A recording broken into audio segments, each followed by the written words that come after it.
17 বছর দেশ চালিয়েছিলেন আওয়ামী লীগ সরকার। 24শে জুলাইয়ের আন্দোলনের পরে ভেবেছিলাম দেশে ভালো কিছু আসবে, ভালো কিছু হবে।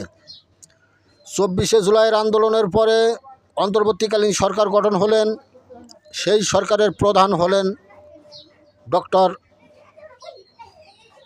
মোহাম্মদ ইউনূস সাহেব ও অন্যান্য নেতৃবৃন্দ।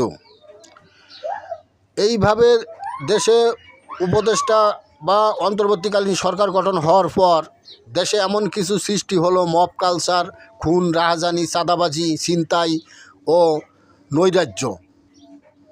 সেই নৈরাজ্যর মধ্য দিয়ে সারাক্ষণ রাজপথে থাকতো আন্দোলন ও মব কালচার।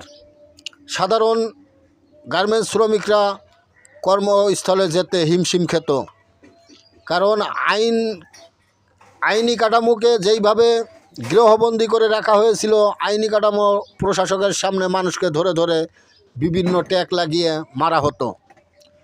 তাই এই বিগত দিনের যে 18 মাসের সরকার যেমন করেছে দুর্নীতি, তেমন আইনি কাঠামোকে ধ্বংস করেছে, রাষ্ট্রের মেন কাঠামোকে ধ্বংস করে দিয়েছেন।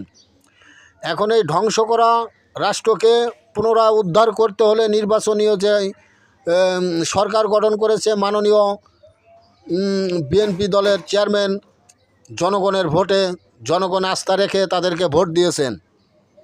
এখন এই জনগণের আস্থাকে সম্মান দিতে হলে ও সক্রিয় বজায় রাখতে হলে দলের সক্রিয় কর্মী ও দেশের সাধারণ জনগণকে ও দলের ভাবমূর্তি ভালো রাখতে হলে বিএনপির মাননীয় চেয়ারম্যান সাহেবকে সঠিক পদক্ষেপ নিতে হবে সঠিক সময়। তাহলে দেশের সাধারণ জনগণ ভোটারদের দলের প্রতি শ্রদ্ধা ও আস্থা সম্মান থাকবে ও ভবিষ্যৎ উজ্জ্বল হবে দলের।